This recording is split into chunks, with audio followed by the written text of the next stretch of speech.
talk that I will be giving will focus on three somewhat disparate topics: volumetric assessment, primarily in oncologic imaging, and then talk about fatty liver disease, specifically non-alcoholic fatty liver disease, and then a somewhat related topic, because I think this is largely an incidental finding, as you'll find out, the whole topic of incidental findings at abdominal imaging, specifically CT imaging.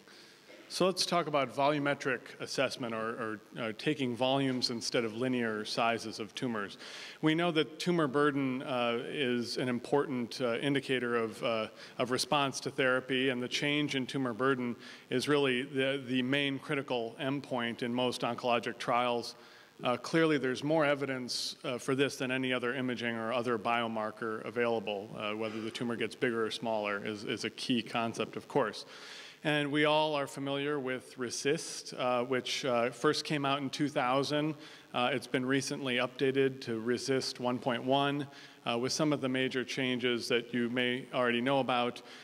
It was escuchados, fue simplificado en algunas formas, menos lesiones hay que evaluarse por órgano y en total de 5 a 2 por órgano. O sea que eso me parece que es buena noticia.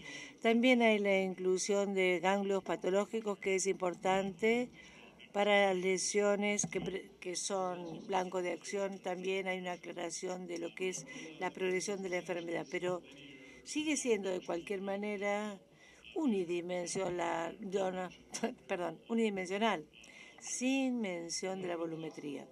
¿Cuáles son las ventajas posibles de medir los volúmenes de los tumores en vez de el tamaño lineal para ver la respuesta a la terapia? Son mucho mejores desde ya. Por ejemplo, si consideramos una esfera de un radio de 4 centímetros, si fuera a aumentar a un radio de 5 centímetros esa esfera, se ha duplicado el volumen, ¿o no? Que es lo único que me acuerdo de matemáticas, es esta ecuación. Lo que quiero decir es que más que el aumento lineal, si se puede tolerar un error mayor, es mejor. En general, consideramos un 20% de cambio en volumen como un cambio real,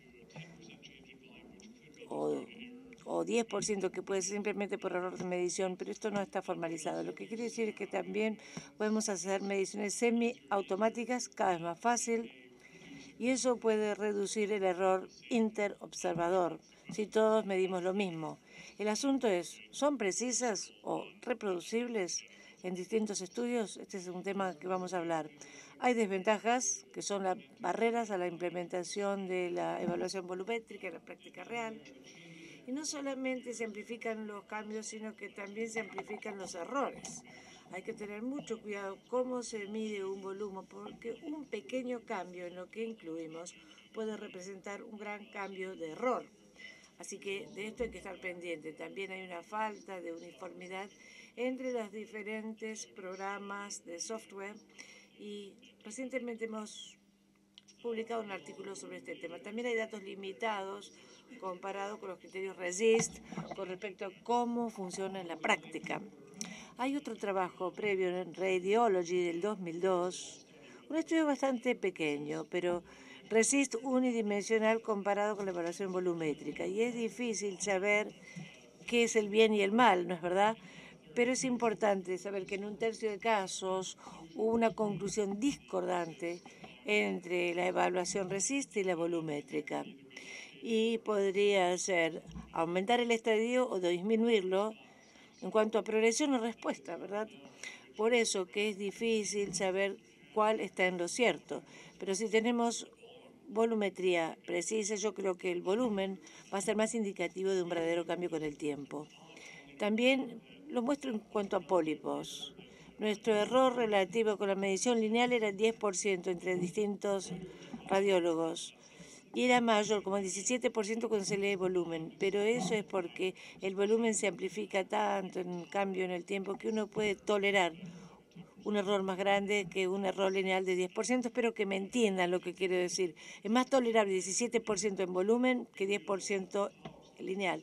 Para pólipos, por lo menos al seguirlos con el tiempo, el volumen es mejor indicador de un cambio real, más que mirar una imagen en 2 dimensiones. ¿Cómo lo podemos hacer en la práctica clínica? Hay muchos programas de software que son mejores en segmentar el hígado, tratando de encontrar el borde de los tumores.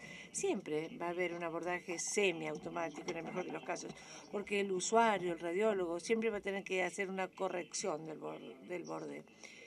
Muchos de los sistemas automáticos van a fallar. Pero mirando este estudio en el tiempo, el de la izquierda fue hecho en abril de un año y el seguimiento en septiembre. Vean que probablemente hay una verdadera diferencia. Quizá no se proyecte bien, pero el cambio lineal fue menos de 1 centímetro, pero hubo más que una duplicación del volumen tumoral. Así que es un cambio enorme en volumen. En un día malo que uno tenga, quizás ni se da cuenta que hay cambios lineales. Por eso el concepto es obvio, pero creo que me parece que estamos listos. Este es nuestro momento de la volumetría. También podemos mirar el volumen tumoral en el hígado cuando consideramos la resección parcial respecto a lo que queda. Podemos ver el volumen en cuanto a la ablación o distintas técnicas de ablación. También volumen hepático restante y con qué se puede quedar el paciente y qué puede aguantar. Ahora, con respecto a pólipos colónicos, esto puede usarse para cualquier tumor abdominal o en el tórax también.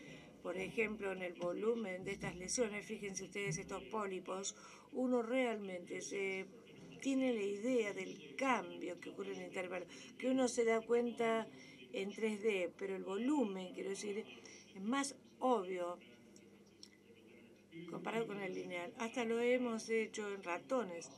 Estos son pequeñísimos pólipos de ratón de 1 o 2 milímetros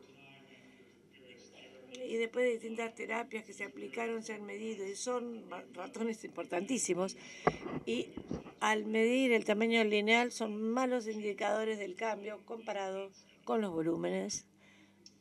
Parece una obviedad lo que estoy diciendo, pero lo hicimos en humanos también, aunque no lo hicimos online. Es algo que pensamos comenzar a hacer. Estamos haciendo seguimiento de muchos pacientes con pequeños pólipos. Aquí esta mujer tenía un pólipo en el colon transverso proximal aquí. Seguimiento a 2 años. Difícil darse cuenta, ¿no es verdad? No les muestro todas las imágenes, pero no hay un cambio obvio de tamaño. Es más, el tamaño lineal del pólipo, si lo miden hasta 1/10 de milímetro, que es algo ridículo, no tiene cambio de tamaño. 0,2 de milímetros. Pero en volumen, caramba, aquí sí hay una disminución del tamaño, hay regresión de este pólipo. Y apenas hizo 15% que aumenta. Entonces, el volumen va a ser buena manera de saber si esta lesión es perniciosa, es mala, está haciendo una regresión, es benigna o no. Esto lo podemos hacer con la respuesta a terapia neoadyuvante en cáncer rectal. Por ejemplo, este es un paciente con un tumor en el recto, se puede medir el volumen. En este caso, una respuesta total, completa a la terapia neoadyuvante, o sea que no hay tumor medible. Pero en algunos casos esto puede ser útil para determinar la respuesta al tratamiento, que quizá tenga valor para el pronóstico. Aquí pueden ver el tumor en 3D, desaparecido. En la cirugía no encontraron tumor residual. O sea que la volumetría, en este caso, no se aplica, pero bueno, se mide para medir la respuesta. Hablemos de la precisión y la exactitud. No tanto la exactitud, porque la verdadera respuesta no es tan importante como el cambio que ocurre en el intervalo y que cuán buenos somos en medir con precisión. Hicimos un Phantom. Este es trabajo hecho primero por el doctor Lubner de nuestro instituto. Aquí está el Phantom con lesiones de alta y baja atenuación, que fue construido. Pueden ver con diferentes formas las de baja atenuación y alta atenuación y le aplicamos, tenemos varios lectores que estudiaron estos distintos tumores utilizando 5 sistemas de software. Aquí están segmentando los distintos sistemas. Vimos que hay más que una duplicación entre el mejor y el peor sistema en cuanto al error. Esto es verdadera precisión porque sabemos cuál es el volumen real. En la práctica uno no sabe el volumen real, pero se lo puede usar con un Phantom. La diferencia es grande, quiere decir que el sistema A tiene un error de medición de menos del 10%, pero el B es mucho peor. Y el otro está como con los pólipos. Distintas lesiones. Ven una de baja atenuación y esta de alta atenuación. Entre los tres lectores hubo diferencias inmensas, especialmente en el del medio, entre los 5 sistemas. Quiere decir que hay mucho que explicar en cuanto a las diferencias entre distintos software. No es tan robusto como pensábamos que iba a ser en cuanto a precisión y reproducibilidad. Bien, eso es con respecto a la volumetría. Creo que por una cuestión de tiempo vamos a hablar de la estetosis hepática o hígado graso. Es muy común. Cualquiera que haga imágenes abdominales no pasa un día sin verlo. En general son hallazgos incidentales, muchas veces alcohólico. Yo me voy a dedicar a enfermedad esteatóxica no alcohólica y otras causas como relacionadas a fármacos no lo voy a hablar. Ahora, en cuanto al hígado graso no alcohólico, la verdadera prevalencia y significación es desconocida. Es muy común y se estima, dependiendo de dónde tracemos la línea, que hay como 100 millones en Estados Unidos solamente que tienen esta enfermedad entre comillas. Es bastante significativo. Su importancia habrá que dilucidarla, si existe o no. ¿Es algo para preocuparse o no? Se asocia con diabetes, obesidad, hiperlipidemia y el síndrome metabólico del cual no voy a hablar en detalle. Pero el hígado graso, ¿es causa o efecto? ¿Es epifenómeno? Creo que no lo sabemos aún. Especialmente lo que no sabemos es su historia natural en el caso del hígado graso no alcohólico. Uno supone que hay una progresión de la estetosis simple a la esteatohepatitis con inflamación, a la fibrosis y ulteriormente a la cirrosis. Quizás, no lo sabemos. No está comprobado. Les voy a mostrar algunos datos que hemos estudiado para tratar de identificar el eslabón perdido. Bueno, hablemos de las imágenes de la esteatosis hepática. La ecografía es lo que más vemos, los pacientes que son derivados para ver las enzimas hepáticas. Yo puedo cerrar los ojos y decir, creo que va a ser hígado graso mirándole el hepatograma. Y uno ve esta ecogenicidad, no vemos los bordes anatómicos y sabemos cuando vemos el hígado graso, pero objetivamente no lo podemos medir bien en la ecografía.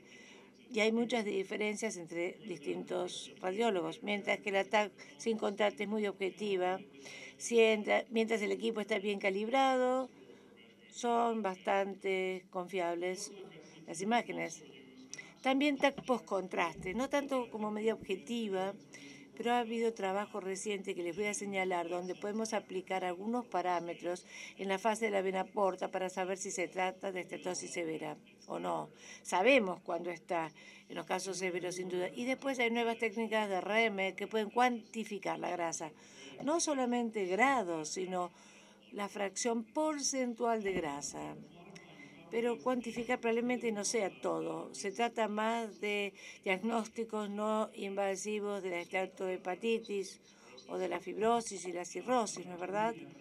¿Tenemos un modo no invasivo de detectarlo? ¿Hay hallazgos específicos? Lamentablemente no por ahora, pero seguramente aparecerán nuevas cosas. Y hablemos luego de la biopsia hepática, que es el estándar de referencia. Al final es lo que necesitamos para confirmar inflamación del NASH o fibrosis, pero lamentablemente es una prueba invasiva, tiene complicaciones, es costosa y hay errores de muestreo. En general, usamos una biopsia y muchas veces está mal muestrado. Y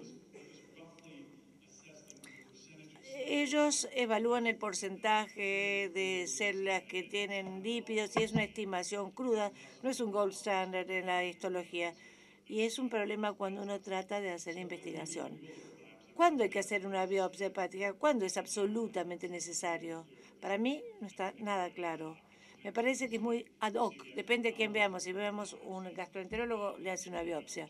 Si no van al gastroenterólogo, probablemente no. Sabemos cómo es el hígado graso. Vamos a entrar en las cifras después. Aquí en la fase de vena porta el hígado parece agrandado, pero también tiene menos atenuación que el vaso. Esta no es fase arterial en este punto. O sea, claramente es hígado graso. Y entonces, ¿qué decimos?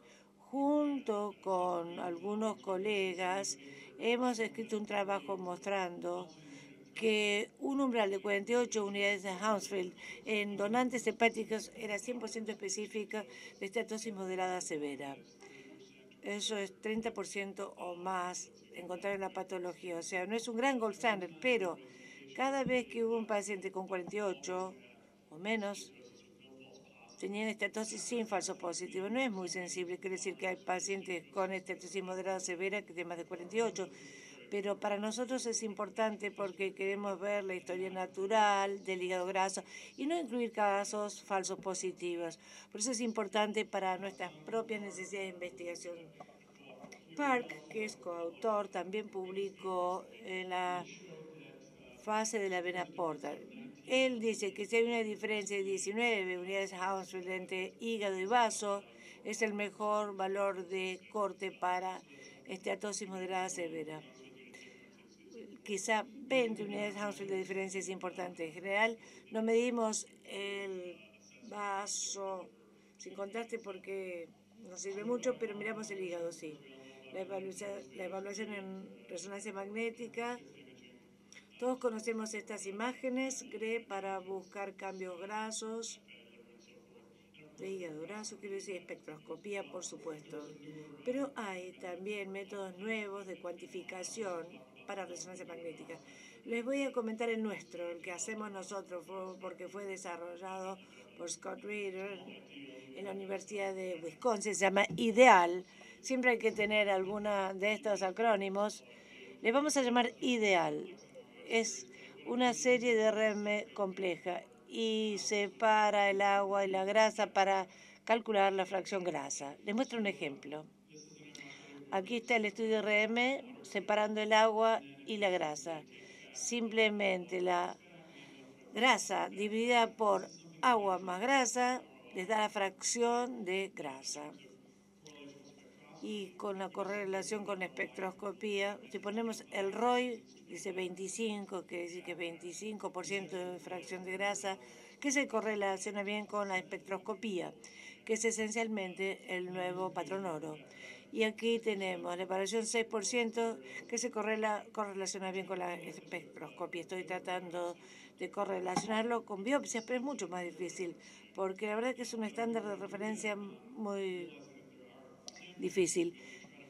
Si tratamos de medir en el mismo lugar que se hizo la biopsia, 56% es una fracción grasa muy alta que corresponde a estatosis severa en la biopsia, grado 3. El porcentaje es distinto.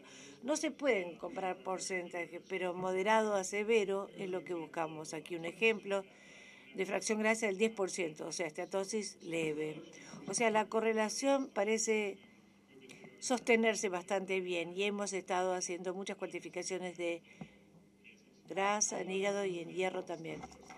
Hablamos de estatosis encontrada de forma incidental, algo que vemos todos los días. De pronto vemos a un paciente que se lo mandó imágenes por otra razón y vemos un hígado esteatósico.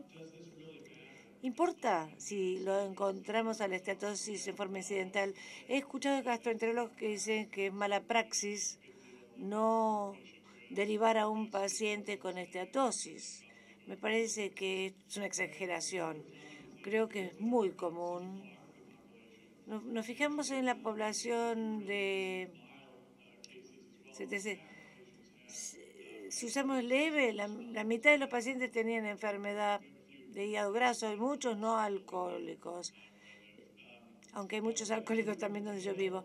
Pero mirando aquí la cola, aquí tenemos casos más severos y moderados. Es una cola larga de hígado graso. O sea, son pacientes asintomáticos. ¿Importa o no importa? Nos hemos embarcado en un estudio de historia natural, estudiando pacientes retrospectivamente, hasta donde pudimos, 2001-2002, adultos con TAC sin contraste de hígado, había como 4.400 en 12 meses, 11% tenían lo que podría constituirse una esteatosis moderada severa, 45 unidades Hounsfield, para estar cómodos en cuanto a ese rango. O sea, sabemos que tenían esteatosis, no requieren biopsia. De ellos excluimos algunos por alcoholismo, enfermedad hepática preexistente y si no había un buen seguimiento adecuado. Nos quedaron 293 pacientes, les hicimos un seguimiento, 7 años, y no encontramos ni un caso, ni uno. Los peores casos de hígado graso, ninguno de ellos hizo una progresión a cirrosis o a fibrosis. Entonces, es interesante. Son resultados preliminares, pero sugiere la posibilidad que quizá no es un espectro o un continuum. Algunos saltan directamente a la cirrosis o al NASH, o quizá el proceso lleva décadas. Por ahora no encontramos ningún caso que pudiera comprobar que van de una esteatosis simple a una enfermedad hepática seria. Entonces, en este momento no sabemos qué importancia darle a esto como hallazgo. Una cosa que mencionamos es que la cantidad de grasa quizás no sea todo lo importante, sino la presencia de inflamación y fibrosis son más importantes. Podemos hacer elastografía RM que mide la rigidez del hígado. Este es un paciente con cirrosis alcohólica y hepatomegalia por alcohol. Pueden ver en la TAC y en la RM, el hígado sin duda está agrandado, bastante graso. Con un elastograma, la rigidez 12 kilopascales, rígido. Cualquier cosa más de 3 es rígido, duro, firme. Y esto es por esteatohepatitis, no cirrosis. O sea que hay una rigidez intermedia que va a corresponder más con NASH, la no alcohólica, que la cirrosis, pero nunca va a ser una discriminación tan clara y contundente. En el tiempo que me queda, dejemos el hígado graso, ya hablé bastante, y vamos a terminar con hallazgos incidentales. Este es un tema para todos los radiólogos. Vemos cosas que realmente son incidentales, no es lo que estábamos buscando, una lesión en la suprarrenal, en las renales. ¿Qué hacemos? ¿Recomendamos más pruebas? ¿Frenamos ahí? ¿Qué hacemos? Es un dilema. Yo creo, estos son hallazgos, por ejemplo, extracolónicos, no queremos introducir a una enfermedad en pacientes sin síntomas, pero es un buen ejemplo, la colonoscopía, por ejemplo.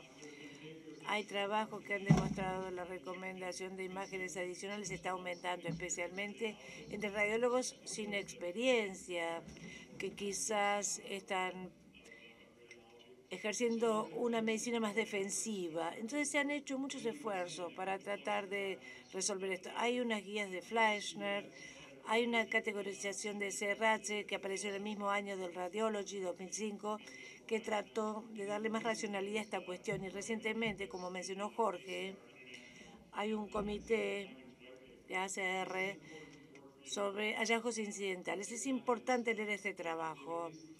Ellos han hecho un primer intento de tratar de lidiar con hallazgos incidentales. Son algoritmos muy difíciles. El ROS es donde podemos frenar, suficiente, pero el resto es muy confuso, es como toda una mezcla de cosas. Nadie se va a poner de acuerdo que hay que seguir adelante con más estudios, pero es un punto de partida. De lo que habló Jorge es la evaluación de los quistes pancreáticos. Este es en el caso de masas renales sólidas y quísticas, y hemos hecho trabajo con TAC sin contraste, se ha publicado, pero también nos fijamos en lesiones renales incidentales cuando se hace screening de colon y hemos aplicado la evaluación de atenuación simple para ver si lo podemos manejar en base a atenuación. Si algo estaba más allá de 20 a 70 HU, eran todo benigno. Y eso fueron más de 300 lesiones. El valor predictivo negativo es bastante bueno. Este es el rango que en general utilizamos, de 20 a 70 unidades Hounsfield. El valor predictivo positivo de las que estaban dentro del rango fue 10% para carcinoma renal. 41 lesiones entre 20 y 70, de las cuales 4 sí eran carcinomas a células renales. Por eso es bastante lógico. A mí no me gusta la idea de estudiar tantos casos. pero uno podría argumentar que un valor predictivo positivo de 10% es razonable. Y lo opuesto, si tomamos carcinomas renales comprobados en TAC sin contexto, ¿dónde caen? ¿Todos caen dentro de 20 a 70 unidades de Hounsfield? Bueno, al tomar el rango y lo aplican en todos los tumores, algunos tumores son de menos de 20, y si se pasan de 70 también, pero cada uno de ellos, y acá son 200 carcinomas de células renales, todos están bastante dentro del rango, quiero decir. Hay pocos que se van fuera del rango normal, porque yo digo, entre 20 y 70 debo considerar hacer una prueba nueva parte del ataque sin contacto. Cualquier cosa que esté fuera de ese rango, a menos que sea muy heterogéneo, lo dejo solo. Todos los carcinomas homogéneos estaban totalmente dentro del rango, o sea que no cayeron fuera. Me parece que es importante, fuera de esta distribución más normal, quiero decir. Esto no está publicado, pero responde a otra parte de la pregunta. Y la evaluación extracolónica en TAC colónico, esto es una espada de doble filo. Puede tranquilizar a la gente que no tiene nada. El 90% de las personas le podemos decir, mire, su colon está normal, no vimos nada por fuera. De vez en cuando encontramos algo que importa, pero es una minoría de casos. Pero el otro tema es el grupo donde recomendamos pruebas adicionales y resulta que es benigno, pero eso conduce a ansiedad, luchas, angustia, dolor. Entonces, la idea es limitar evaluaciones que no son necesarias y tomar en cuenta lo que sea significativo. Y se necesita ser muy responsable y conocer bien estos temas. Rápidamente voy a revisar los aspectos positivos del screening de hallazgos extracolónicos. Esto se aplica a cualquier estudio de TAC abdominal, especialmente sin contraste en algunos casos. Estos son pacientes haciendo el screening con TAC. Encontramos más cánceres fuera del colon que en el colon en estos screening de TAC. 1 en 300 pacientes van a tener un cáncer extracolónico, pulmón, linfoma. Es un carcinoma suprarrenal. Este paciente volvió 5 años después. Es el único caso que he visto de una cura de un adrenocorticocarcinoma. De vez en cuando se ve, 1 en 300 o 1 en 500 va a tener cáncer de colon, pero el cáncer de colon es el cáncer más común. Al sumar todos los otros es más común, pero también tiene su otro lado. Vemos las lesiones adnexales. No habíamos visto ninguno. Creo que hay un caso de cáncer de ovario. En este trabajo estudiamos miles de mujeres. 100 tenían una lesión en la glándula adnexa que no era casi ninguna cáncer, muchas fueron operadas, o sea, mucho trabajo adicional y mucha ansiedad hemos causado.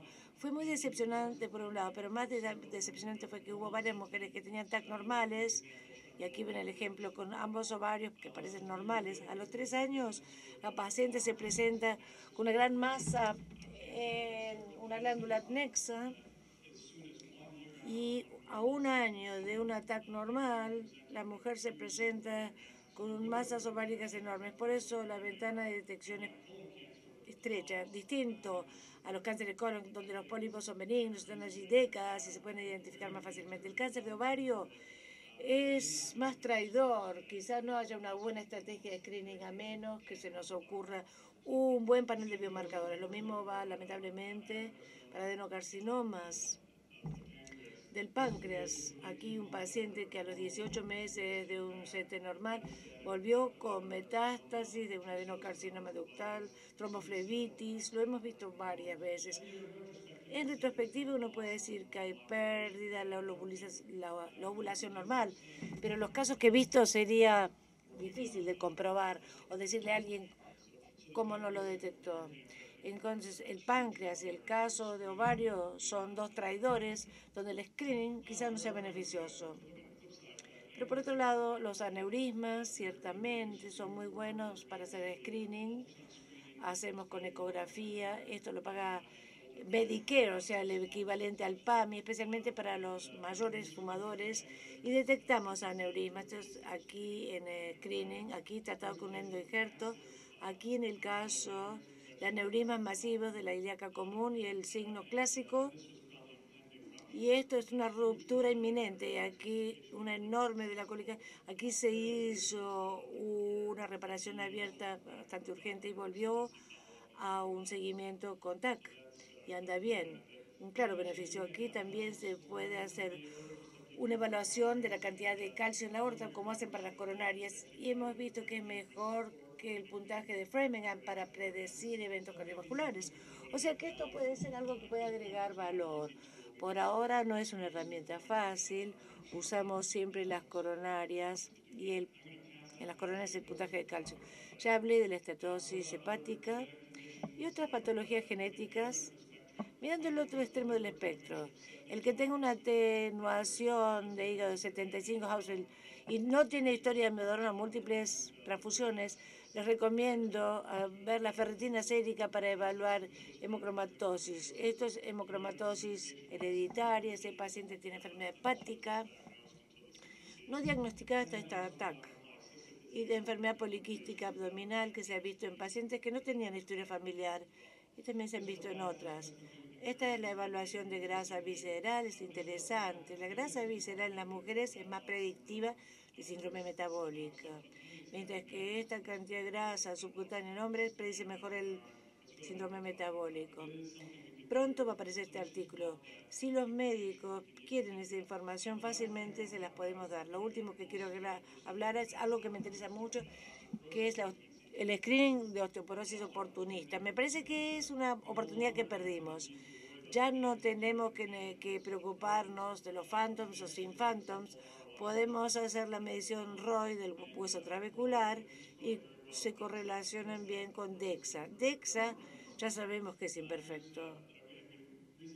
Recientemente publicamos esto, pero ahora tenemos una serie mayor para demostrar que los niveles de ROI son 100% sensibles de osteoporosis de acuerdo con el DEXA.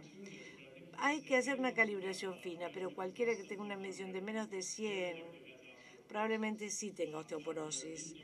Estas cifras, por supuesto que requieren sintonismo fino. Veamos algunas de las imágenes DEXA. Cambios degenerativos significativos de la L1, esclerosis, el puntaje T normal, 0,2. Pero al mirar la TAC, caramba, muy baja atenuación, casi al 100, pero está muy por debajo de los valores normales. Miren este paciente, hay una fractura por compresión osteoporótica.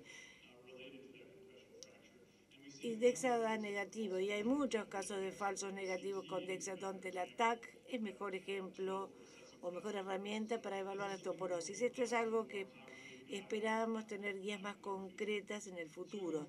En conclusión, hemos hablado de la evaluación volumétrica.